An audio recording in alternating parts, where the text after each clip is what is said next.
Hey, this is Anthony Pirelli with the Billion Bet Podcast, and today we got Dan Hunt on with Marikai Performance. Thanks for coming on today. What's happening, man? Thanks for having me. Hey, thanks for thanks for showing up. Yeah, for So, sure, for sure. how are you doing today? Yeah, good, man. Good. We're rolling into spring a little bit. I don't know where it's like where what it's like where you are, but the sun's coming out more and more. We had like 29 days of cloud cover in January, so moving into February with the sun, we're just loving it, dude. Yeah, it's What definitely a about you? lot. It's nice over here as well. I'm near Chicago. It's definitely a lot better weather. Sure, we're kind of experiencing the same thing. So you're Yeah, a coach, a writer, and a speaker, correct? correct. Yeah, yep. So what kind of book did you write? Yeah, so actually not an author yet, writing a book. I'm in the process of doing that, but I do a lot of writing, just newsletters and content and things like that. I really started journaling years ago as a way of reflection and processing through things in my life and a way of evaluation, right? Okay. Because that's a critical piece, I believe, and not only getting the best out of yourself, but constantly developing and growing. So, yeah, I leaned into that with journaling and have begun to really open up and produce that, like give it away and share that, being more open. And eventually, yeah, working on a book. So, in the process of that, it's a cool journey. I have never been a great writer, but I'm plugging away at it, right? Day by day, a little bit. Ideas and different things are coming up, and I'm just putting pen to paper. Okay. Right on. Right on. That's awesome. And so you do a lot of journaling. Is this self-reflection like in the morning or at night or uh, when? Yeah. Yeah, so typically in the morning, like I try to set my day and set an intention right away. Before I step foot out into the world, you say, and there's tons of inputs that you get everywhere else.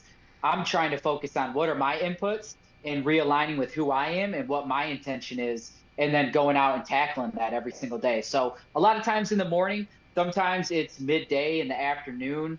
Yeah, it just depends. I like when I travel, I kind of mix it up and I might not do it in the morning, but I do it in the afternoon or different spaces. So, but it's been a big piece to my development personally. Also as a coach too. Again, reflection is so big.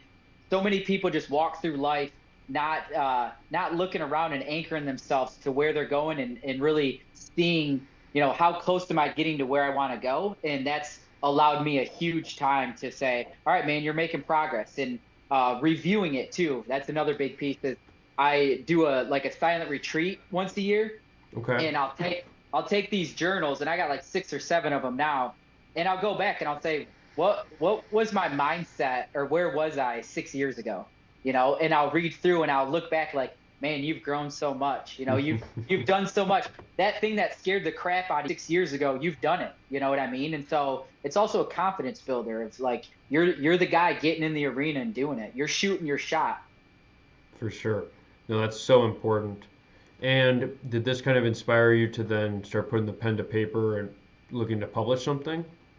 Yeah, I it was one of those things where I had the idea maybe 6 years ago, like maybe I'd write a book, Okay. share my story a little bit, share some of the insight and the growth that I've had, help the next guy. And over a course of maybe 2 or 3 months, I had 3 people say, "Hey, man, you should write a book." And after the third one, I was like, I need to start putting action to this. If other people are seeing this within me, and it's something that I already seen within myself, I need to take action on it. And so I began to slowly start writing different, I try to Yeah. set 2 to 3 times a week where I'm writing and just locking myself in, putting again pen to paper, and then yeah, going from there. So we'll see. I'm hoping by the end of this year to put something out, but we'll see. Okay. That's amazing. Yeah. Wow. And have you ever heard of Mike Fallett? I have, yeah. Yep. Mike's a good friend of mine. He's got a Yep. publishing company. If you're ever looking to go through somebody, he's got a lot of best-selling authors. Yeah. Yeah, I should look into that. I know I have his book. I think it's $1 million book, isn't it? Yeah, Yeah, exactly. so we were both at the event that Ryan Robbins threw last year, and that's how we ended up connected on social media. But I remember Mike being there, and yeah, yep, good dude. Yeah, he is a good guy. So what kind of got you into the coaching space? Where did you, grow up? What did you do growing up? Kind of led to this. Yeah, so I would say the biggest influence in my life was my grandfather. My grandfather, he was. I spent summers with him and my grandma, and he was just an idol of mine, man. Like he raised 7 kids. My grandma never worked. He had this entrepreneur spirit. He shot a shot. Like if he wanted to go and do something, he trusted himself in that open unknown, and he went and did it. Yeah. And so spending a lot of my young life with him, he got me into tennis. And just before he passed away, I remember one of the last conversations I had with him, and I played many sports, but tennis was that sport. He said, if there was anything that I would have done differently, I would have became a tennis pro.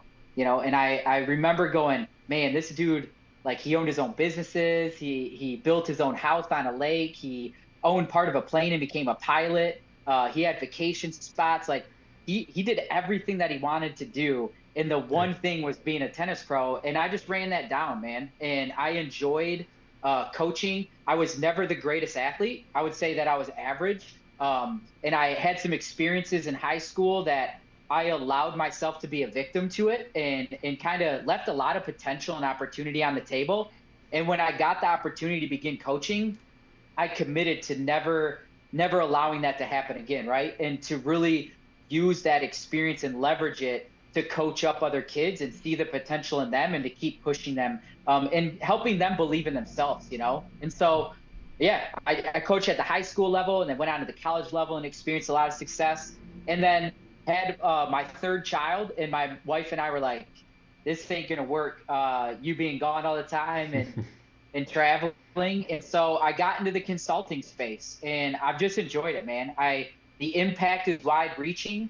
We're in a time in athletics where kids are desiring and seeing themselves in these spaces, but it's more for the external validation than actually enjoying the process and enjoying the work. And I get to sit in this gap to help them go, yeah, all that's great around you, but really the journey of the development is where you find the fulfillment. And if you can train yourself to be where your feet are, if you can train yourself to be in the moment, it's not only the place that you get your most potential, your greatest place of potential, but it's also the best thing for your mental health. And at a time where, people talk about the mental health crisis and so much pressure, I Yeah. can sit in that gap and help them go back to, who are you, man? What do you want? Like, let's focus on what you can control, and then give them some autonomy and motivation to move forward. So it's been rare, fulfilling, and I'm just scratching the surface, man. I'm excited. Yeah, that's really that's awesome. So, did you play in college? Did you go to college at all, or? Yeah, I played a little bit at junior college, but again, I was in some things that I looked at that happened to me, and I was in this victim mindset, and I blew an opportunity.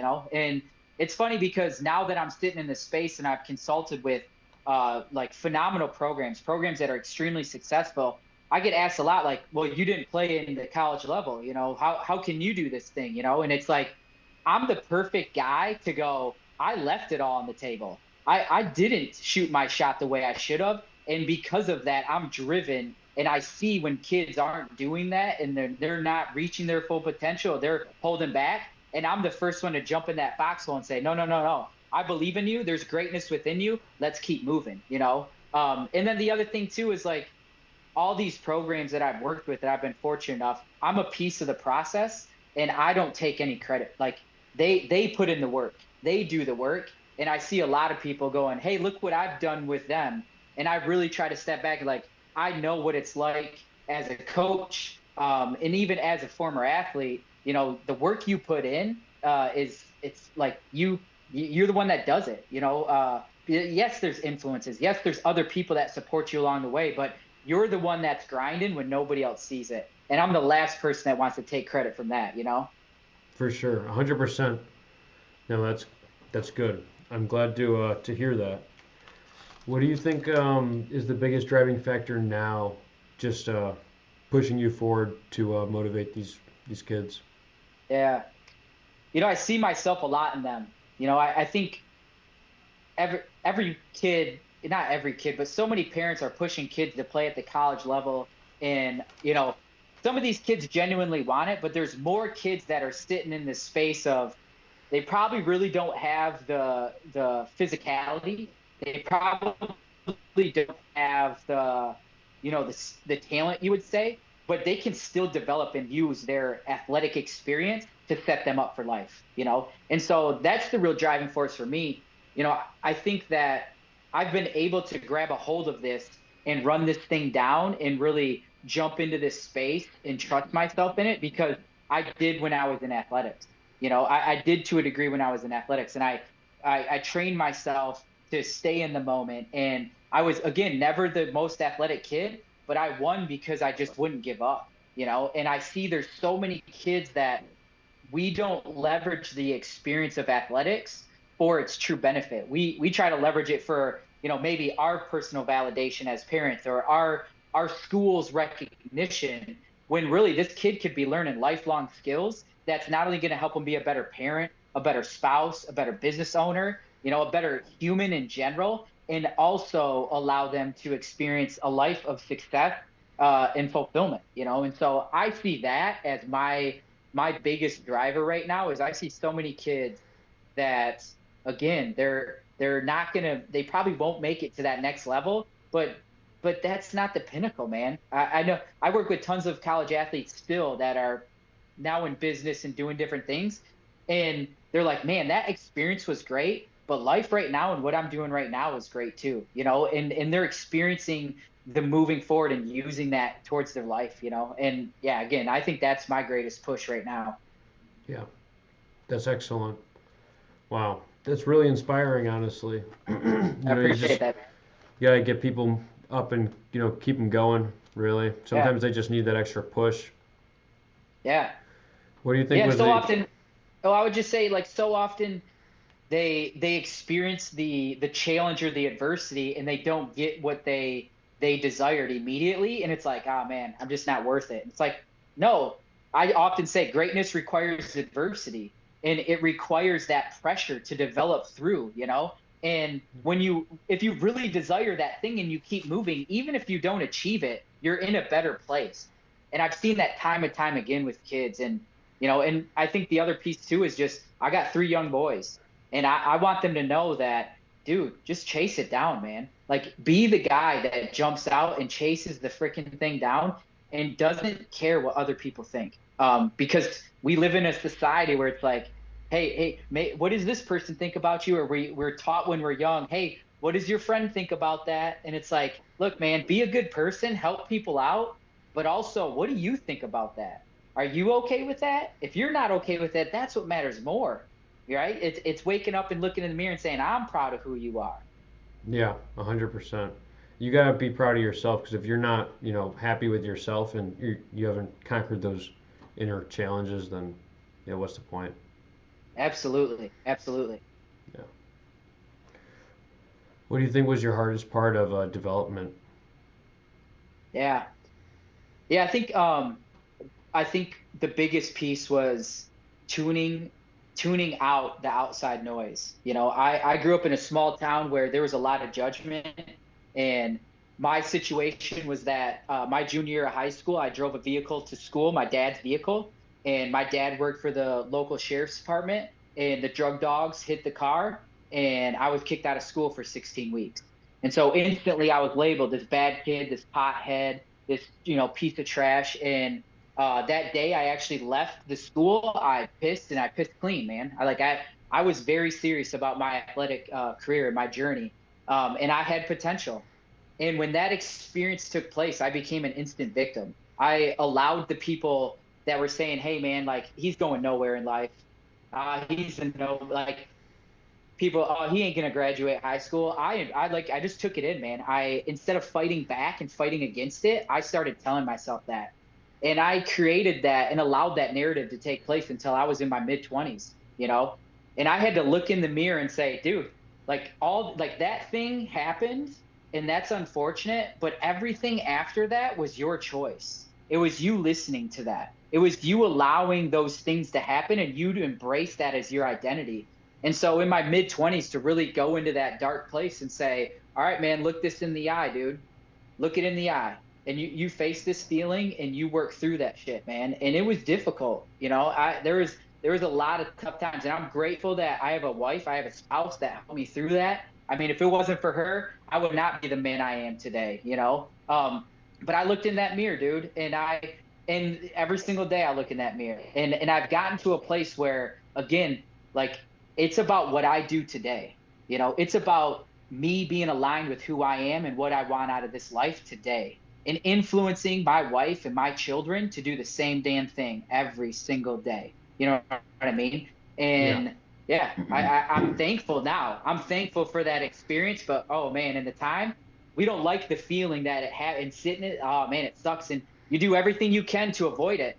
But I really, really wish that I wished I would have leaned into it when I was 17 and just dealt with that feeling there and didn't try to escape it, because it would have been a different trajectory. But at the same time, I feel like I'm right where I need to be. I say that storm produced only what it can produce, and it 100% happened for me. And now I get to speak about it, and I get to share about it, and I get to speak with the conviction and passion because I've lived it, man. Like, there was pain there that I had to go through, and I lived it.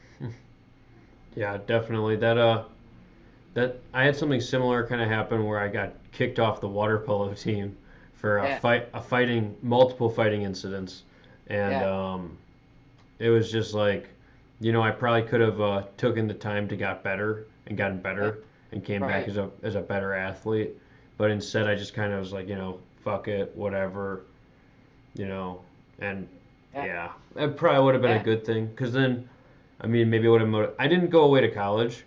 yeah, I just went to community college and then I went to online to yep. finish. I got like an IT degree anyways though, so it kind of worked out.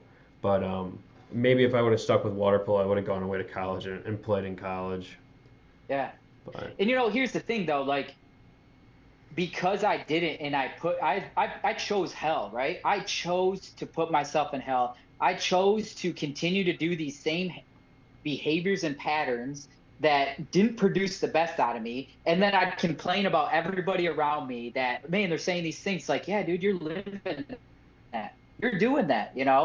And I think because I did that, and then was able to move through it, like, that's why I speak with the passion and the conviction that I do, because I truly believe, like, I'm no different than anybody else, and I don't think my story is unique.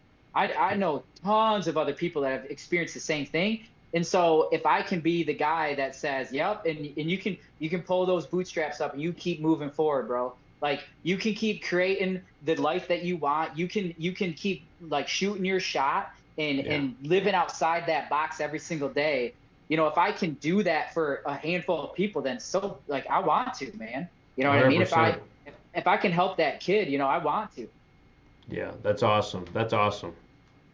Do you feel like that experience, and I would say, like, leaving that potential on the table, like, that's a driver for you somewhat? Um, I don't know. Now I could say I never leave anything on the table ever, and I think it's due to multiple different factors attributed in my life. That one's not one that I honestly I don't think about it too much honestly. I've Yeah, probably just kind of canceled it out at this because I'm still a yeah, lot younger than you, right? So that's something that happened maybe 5 or 6, going on like 6 years ago. It yeah, happened, but I kind of just try to block that stuff, I guess, and that's probably why I work and I'm determined to keep on going because it's like, that stuff is there and it's just like whatever. It's not me, right? yeah, yeah, absolutely. Yep, I get it, man. Definitely. And I mean, it's just it's like a lifelong journey, I guess. Still figuring stuff Absolutely. out. Because I mean, even like just for me, I saw someone else I know. They made a podcast called College Life After Athletics, right? And it's Yeah, kind of like almost what we're kind of getting into now. Is yeah, like, well, well, then what did you? Now that you were done with that, well, then what did you really do? yeah. Because it's a different life. Well, and I just had coffee with a three-time All-American this morning that played at the Division II level, and we were just processing through, and he's like, "Man, I just faced an identity crisis leaving athletics," and that's one of the things that I talk about often when I work with teams is in individual athletes. It's finding out who you are and what you value, and knowing that identity, and then allowing that to inform you as an athlete, allowing that to inform you as a student, allowing that to inform you as a person outside of those spaces. But what happens is that we embrace this identity as that athlete. And then when we're no longer there, like, dude, like you're searching for meaning. And I think Yeah. that might be why you and I are younger guys, and we're able to be confident and do these things and face the tough shit and still move through it, because we went through that. We already went through that. You know what I Yeah. mean? Like we found our identity outside of those things, and we're like, yo, this is me in all of these spaces. You know what I mean? Hmm. And I hear that all the time in athletics. What do I do after athletics? Well, that's why you figure out who you are and let it inform that whole entire journey, to your point. Yeah, definitely. I was just talking to another podcast guest kind of about this. It's it's really interesting. Sometimes you have to go back to like before you were in high school. Like, what did you enjoy prior to high school? And usually, what you enjoy prior to high school is what you're going to still enjoy after high school. But it's almost like you have to kind of go and rediscover it because it was Yep. lost for so many years. Yeah. And it's funny you say that, because I've reflected on that a lot. And growing up, I was a kid that, like, I believed in people. I believed in myself, and I believed in people, and I cheered people on. Like, I was people's biggest fans. I loved seeing people do things that they didn't think they could do. And I loved pushing, like, I just enjoyed the heck out of it. Yeah. And it's funny because when those experiences took place in high school for me, I wasn't that guy. I went back into, like, oh no, and I hid myself. I tried to protect myself, and then I did that same thing into my 20s, and then I broke out of that again, and now I'm doing it like louder than I ever have. You know what I mean? Yeah. Yeah. And it was always who I was. That's incredible. That's awesome. Wow. And who do you think your first mentor was, Ooh, yeah. other than your grandpa? My grandfather. Yeah, I was gonna say my grandfather for sure. You know, I think the next guy, actually, I named my youngest son after him. And kind of, I would say the guy that really helped jar me out of that mindset that it was everybody else's problem. It was all these other people. His name was Roderick Risinga.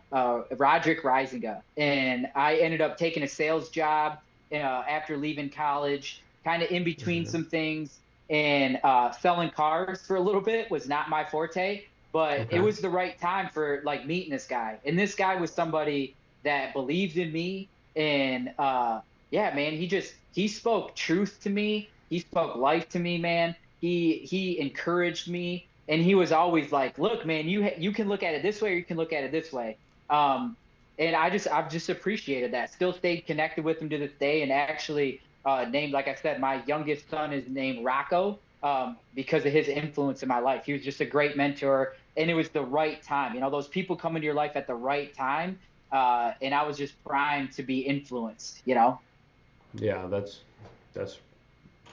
definitely the kind of figure you need at that's that time in your life. I've had a lot of those people that sometimes they just seem to appear, right? And it's like, Yeah, how did I stumble upon you? But they always come at the right time, and I attribute that probably to the good Lord, you yeah, know, a lot of times. absolutely, man. And I think the irony of us humans is that our deepest hurts come from relationships, but some of our greatest restoration and transformation comes from relationships. You know what I mean? And so Yeah, it's really difficult to open ourselves up to those relationships. But when you're ready for it, like when you're in that moment and that person comes along, it's like, oh my gosh, I needed that. I agree, man. The good Lord just puts them, like, he puts them right there for you. yeah. It's always the right time too, Yeah, absolutely. for Yeah. sure. Do you have any books that you really enjoyed reading that you think helped change your mindset on stuff? Yeah, man. I love to read. I can't say that there was a single book that was like, boom, it just blew it all open for me. But as of late, I read a book within the last 6 months called The Sabbath by Joshua Abraham Heschel. And he was a rabbi, and he talked about the significance of Sabbath and finding pause and rest. And it made me think, like, coming out of that, I started really thinking that we talk about maximizing time all the time. And we're in a Yeah. culture where it's like grind, grind, grind, grind, grind. And I love the grind because there's so much achievement and excitement that comes with it. But then there's the reality that you need the pause and the rest on the backside. You need those moments of just like, again, where you stop and you look around and you're not only grateful, but you allow yourself to be restored. And so coming out of that book, I just realized that if we really want to conquer spaces, Yeah. which as entrepreneurs and as people in athletics, like we want to walk into spaces and just conquer that. Like people go, yo, man, there's that cat, there's that dude right there. If we truly desire that, then we got to conquer our time. We got to be able to maximize our time. And sometimes that time means just pausing. Sometimes that time means, taking that rest for a minute to be able to inform the stress and the work moving forward. And that helped me a ton. That was a good book as of late. And then, there's a lot of other books that I've been reading and just try to like stretch myself and get outside the box Okay. in terms of, just the traditional, like a lot of people read like Ed Milet's book or Jocko Willink's book or, you got John Gordon, right? I like peeling it back and finding that book. It's like, oh man, like that looks interesting. I've never heard of that author, and peeling it open. So I got one right now that's called Thought Power, and it's a deeply spiritual book without going to specific religions of the origination of thought and how that informs our action habits and behaviors.